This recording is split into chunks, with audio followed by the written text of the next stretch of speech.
김주혁의 현대시 백선 묶어읽기. 이번 시간은 시에 대한 시인의 고뇌와 관계 있는 작품들을 묶어서 한번 생각해 보도록 하겠습니다. 원래 자기가 가고 있는 길에 대한 고뇌가 있는 거지 않습니까? 시인은 시에 대한 고뇌가 있어야 되죠. 저는 초등학교 5학년 때부터 이렇게 학생들과 만나서 이렇게 수업하는 것을 꿈꿨습니다. 그런데 뭐 그 직업으로서 그것을 하는 것은 일찍 했거든요. 27살 때부터 했으니까 뭐 그 과정이 그렇게 힘들다 그렇게 생각은 하진 않았어요. 그런데 가르치면 가르칠수록 이게 가르친다는 게 뭔가, 뭘 가르쳐야 되나, 내가 제일 잘 가고 있나, 이런 거에 대한 생각을 자꾸 하게 되니까 이게 횟수가 자꾸 더해지면 더해질수록 가르치는 것에 대해서, 같이 수업하는 것에 대해서 고민이 자꾸 더 늘어난다, 이런 생각을 하게 됩니다. 시인들도 아마 그럴 겁니다. 그래서 우리가 시에 대한 시인의 고뇌인데요, 시라는 것에 대해서 고민이 넓게 보면, 이건 고뇌라는 것은 우리가 시만 놓고 생각하지 않았을 때는 자신의 삶에 대한 성찰, 진단과 성찰이 포함이 되는 거지요. 이것도 역시 마찬가지로 이것도 삶에 대한 진단과 성찰에 포함이 되는 것이지만, 그래도 우리가 이제 현대 시니까 시를 가지고 쓴 시의 고뇌를 따로 묶어서 생각해 보는 것도 의미가 있겠다 싶어서 따로 분류를 했습니다. 시에 대한 고뇌는요, 대개 이제 한 4가지 정도의 고뇌가 나타납니다. 첫 번째는 시의 본질에 대한 거. 시라는 게 도대체 뭘까? 시를 잘 쓰기 위해서는 어떻게 해야 되나? 시의 언어라는 것은 어떤 언어여야 되나? 라는 것을 고민하는 내용이 있을 수 있어요. 그래서 시의 본질에 대한, 혹은 뭐 시의 역할이, 시의 지향, 시는 앞으로 어떻게 가야 되나? 혹은 뭐 시어에 대한 고민이라 그럴 수 있죠. 시어를 선택하는 것에 대한 고민, 이런 거일 수 있습니다. 시라는 게 뭘까? 이런 고민으로부터 출발해서, 그 다음에 시의 역할에 대해서, 시는 그러면 앞으로 어떤 사회에서 어떤 역할을 해야 하나? 시라는 것이, 그럼 시를 읽지 않은 사람하고 시 읽은 사람하고는 뭔가 차이가 있어야 되지 않나? 시라는 것은 우리가 사는 현대 사회에서 어떤 기능을 하고 어떤 역할을 해야 되나, 이런 데 대한 고민이 있을 수 있다는 거죠. 그 다음에 세 번째는 시를 쓰면 쓸수록 시의 한계를 느껴요. 그거에 대한 고민일 수 있다는 거지요. 그러니까 이거는 다른 말로 생각하면 이게 뭔가 언어적인 한계라 그럴 수도 있어요. 언어적인 한계라는 것이, 이건 이제 시를 쓰면 쓸수록 이런 고민이 깊어질 거라고 생각합니다. 시로서 표현하는 언어에는 뭔가 한계가 있지 않나. 어떤 시인이 쓴 거에는 그런 게 있어요. 마당에 아름다운 새가 와가지고 막 아름다운 노래를 부르고 있어요. 그래서 내가 고뇌하다가 원고지에다가 그것을 묘사해 썼더니 그 다음날 보니까 원고지 칸 속에서 그 새가 죽었더라, 이런 내용을 쓴 것도 있거든요. 그러니까 실제의 뭐 아름다움이라든가 아니면 실제 사회에서 겪어되는 어떤 경험, 이런 것을 아무리 고뇌해도 그 결과로 만들어낸 시어라 그래도 그것은 뭐가 한계가 있지 않느냐, 이런 고민도 하게 됩니다. 그 다음에 이제 이 세계에는 시에 대한 고민이라면 시인으로서의 삶에 대한 고민, 이런 것도 있을 수 있다는 거죠. 시인으로서의 삶이라는 것이 되게 이제 생활, 이런 거하고 관계가 되죠. 그리고 이제 가장인 분들도 많은데, 시인 중에서는 시가 이게 생활 방편이 될 수 있나? 이런 거에 대한 고민도, 시라는 것이 되게 이렇게 막 고차원적인 고민만 하는 것뿐만이 아니라 생활인으로서 나도, 그러면 시가 참 좋긴 좋고 의미가 있긴 한데, 이렇게만 해가지고 내가 가족을 부양할 수 있나? 이런 것도 사실은 현실적인 고민일 수 있는 거지요. 그래서 시에 대한 고뇌는 대개 이 4가지가 나타난다는 생각을 가지고 우리가 개별적으로 했던 작품들에 대해서 한번 정리해 보도록 하겠습니다. 어떤 작품을 했었죠? 김광균의 노시인이라는 거 했었죠. 노시인은 악규정전을 쓴 유명한 문호, 대문호지요. 그러니까 여기도 김광균의 노신도 무엇과 무엇 사이에 갈등이 있습니까? 내가 시를 쓰기는 쓰는데 이렇게 해가지고 먹고 산다는 것 이렇게 할 수 있나?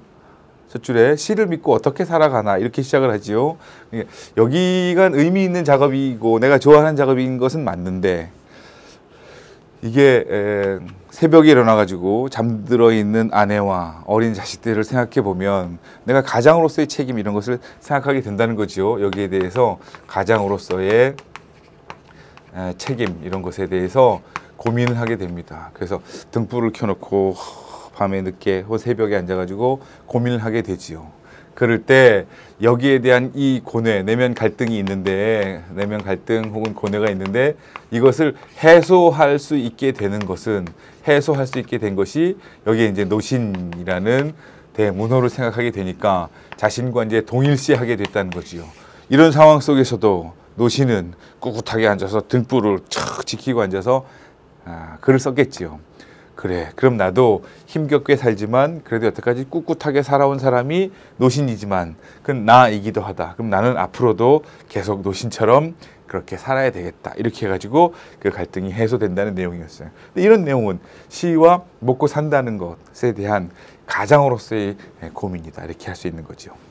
그 다음에 김종삼 시인의 누군가 나에게 물었다. 이런 것도 기억을 합니까?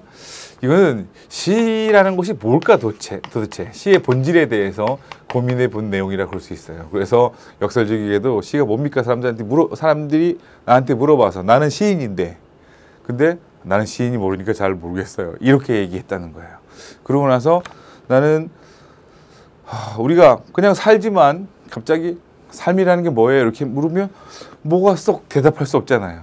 지금 사랑하고 있는데 아무 생각 없이 사랑하고 있을 때는 괜찮지만 사랑이란 뭘까? 이렇게 생각해 보면 뭐라고 딱히 정의할 수 없다는 거예요. 그 본질에 대해서. 그런 것처럼 시를 써왔는데 누군가 갑자기 김종삼 시인 그 시가 뭡니까 도대체? 시인은 누굽니까? 이렇게 물어보니까 거기에 대해서 고민하게 됐다는 거예요. 그러다가 계속 고민하다가 남대문 시장에 와가지고 이제 국밥을 한 그릇 사 먹으면서 생각을 했다는 거죠. 시인이라는 것은 별거 아니다. 시인이 따로 있는 것이 아니라 남대문 시장에서 장사하시는 그분들이 명랑하고 또 마음이 좋고 마음 착한 사람들, 그 다음에 인정이 있는 사람들, 그 다음에 뭐 슬기롭게 사는 사람들, 이런 사람들이 다름 아닌 시인이다 이렇게 생각했다는 거예요. 그러니까 시라는 것이 무엇인가는 이분들이 바로 시인이라고 생각했던 것은 이 사람의 삶 자체가 이런 삶의 내용이 이게 바로 시라고 생각했던 거지요. 그래서 선량하게 사는 삶, 진실하게 사는 삶, 착하게 사는 삶 자체가 이 시다 이렇게 생각한 거예요. 그러니까 시의 본질에 대한 고민이다 이렇게 할 수 있는 거죠. 그 다음에 박목을 시인의 가정이라는 것도 기억이 납니까? 여기도 마찬가지로 노신하고 비슷한 고민이 나타나지요. 시인 가장이 집 앞에 와가지고 자기 이제 식구들이 벗어놓은 신발을 보면서 자기 가장의 책임에 대해서 자책을 하게 됩니다. 내 신발은 식구문 반이라고 그래서 가장으로서의 무거운 책임감 이런 게 느껴져요. 집 앞에 와가지고 식구들이 벗어놓은 신발, 특히 막내둥이가 벗어놓은 신발을 보니까 좀 불쌍하다는 느낌이 들지요. 내가 다른 집안의 가장들처럼 유복하게 식구들을 해주지 못하고 있는구나 하는 것을 이제 자책하게 되는 거지요. 그럴 때 그 자책에서 벗어나가지고 또 위안을 주는 것이 뭐냐 이렇게 물으면 식구들의 특히 이 막내둥이를 비롯해서 자식들의 미소하는 내 얼굴을 보아라 그랬어요. 그러면 이 식구들의 신발이 자책하게 하는 책임감을 가중시키는 원인도 되지만 그 식구라는 것은 이렇게 위안을 주는 요소도 된다. 그래서 시인으로 살다 보면 내가 굴욕과 굶주림과 추운 길을 걸어서 왔다. 시인으로서 이 세상을 살아가는 것이 녹록지 않다. 그러나 그럼에도 불구하고 식구들로부터 위안을 얻게 된다는 내용이었습니다. 그러니까 이 내용도 시인 가장으로서의 생계하고 관련된 고민이었다. 생활과 관련된 고민이었다. 이렇게 할 수 있는 거죠. 그 다음에 이제 서정주의 자화상이 있고요. 윤동주 시인의 자화상도 있어요. 그런데 그 시가 나온 것을 이제 고르느라고 윤동주의 쉽게 씌어진 시를 한 거지요. 둘 다 그 시에 대한 고민이 있습니다. 서정주의 자화상은 애비는 종이었다 그래가지고 자기의 아주 가난하고 비참한 유년 시절을 보여주고 있습니다. 그런데 그러고 나서 사람들은 날 보고 저거 이게 종의 자식 아니야? 무슨 혁명에 가담했던 집안의 자식 아니야? 이렇게 하면서 죄인이나 천치를 읽고 갈지 모르겠지만 나는 이게 가난이라는 것이 시의 밑거름이 됐다고 생각을 하기 때문에 나는 뉘우치지 않을란다 그랬어요. 뉘우침이 없다는 거지요. 그 중국의 어떤 시인이 그렇게 얘기했다고 그래요. 가난하고 나야지만 결국은 시가 공교로워진다 이런 얘기를 했다는데 시궁이 후공이다 이렇게 해서 송나라 시인 구양수가 그렇게 얘기했다고 그러잖아요. 그러니까 뭐 배부르고 유복한 환경에서 철학, 시 이런 게 나오는 게 아니다. 나는 가난하게 살았지만 그 다음에 뭐 종의 자식으로 태어났지만 그것은 내 탓이 아니지 않느냐. 오히려 나는 이렇게 살았기 때문에 내 시의 밑거름이 될 수도 있었다. 찬란한 시의 이슬 그 밑에는 몇 방울의 피가 섞여 있는 그 삶의 과정이 전제가 되었기 때문에 이렇게 시를 쓸 수 있었다. 그래서 나는 뉘우치지 않겠다. 이렇게 한 거지요. 그러니까 자신의 삶을 진단하고 시의 밑거름이 됐던 가난한 삶을 회상하고 있습니다. 그러니까 시라는 것이 무엇이냐를 볼 때 그것은 이렇게 비참하고 가난한 삶이지만 그런 삶의 경험이 녹아있는 것이 시다 이렇게 생각하는 시인의 생각을 읽을 수 있습니다. 근데 윤동주의 쉽게 씌어진 시는 여기는 굉장히 내적인 고뇌가 심하지요. 내적인 고뇌, 갈등 이런 게 심합니다. 윤동주의 자화상이라는 시도 마찬가지죠. 그러면 여기는 뉘우침이 없는데 여기는 왜 이렇게 내적인 고뇌가 있고 반성, 성찰을 많이 하게 되느냐. 그러면 이게 시대 상황하고 결부시켜서 생각할 때 시대 상황 속에서 생각할 때 이게 시라는 것의 역할에 대해서 혹은 시인의 역할에 대해서 생각해 보니까 일제강점기에 주권을 빼앗긴 상황에서 시인의 삶이라는 것이 원고지를 꺼내놓고 이렇게 하는 것이 좀 실천적이지 않지 않느냐 하는 반성을 하게 된 거지요. 그러니까 이거는 순전히 개인적인 삶의 차원에서 시를 생각한 것이라면 이거는 역사와 시대 상황 속에서 시인으로서 살아가는 것에 대해서 혹은 시에 대한 고뇌가 있었던 것이다. 이렇게 말할 수가 있겠습니다. 그래서 현실은 이렇게 살기 어려운데 시가 쉽게 씌어지는 것은 뭔가 반성할 거리였던 거지요. 그럼에도 불구하고 시인으로서의 소명 이런 것을 느끼고 있기 때문에 시를 이제 계속해서 쓴 거지요. 그래서 이렇게 두 개 차이가 있었다는 것을 알 수 있고요. 그 다음에 한민복 시인의 긍정적인 밥이라는 것은 내가 시를 한 편 쓰고 나면 그 한 편 시에 대한 대가 또 시집 한 권이 팔리고 나면 그 시집이 팔린 것에 대한 대가 이런 것이 너무 헐하지 않느냐 내가 드린 공에 비해서 이렇게 생각하다가도 금방 마음을 고쳐먹습니다. 긍정적인 생각을 하게 되는 거지요.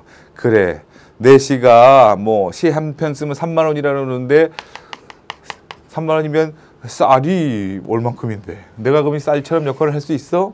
사람들의 마음을 따뜻하게 위로할 수 있어? 그 다음에 시집 한 권 팔면 3천 원이라고 했는데 너무 싸다 생각하다가도 그럼 국밥이 3천 원이면 한 그릇인데 내가 국밥처럼 따뜻한 그런 위로가 될 수 있는 시를 쓸 수 있나? 안 된다는 거죠. 한 권 팔리면 나한테 300원이 돌아오지만 너무 짠데 이렇게 생각하다가도 아니야 300원이면 소금이 한 대인데 그럼 이런 역할을 하나? 그래서 이렇게 나열을 한 거 보니까 시라는 것의 역할이라는 게 뭐냐에 대해서 이제 고민해 보게 된 거지요.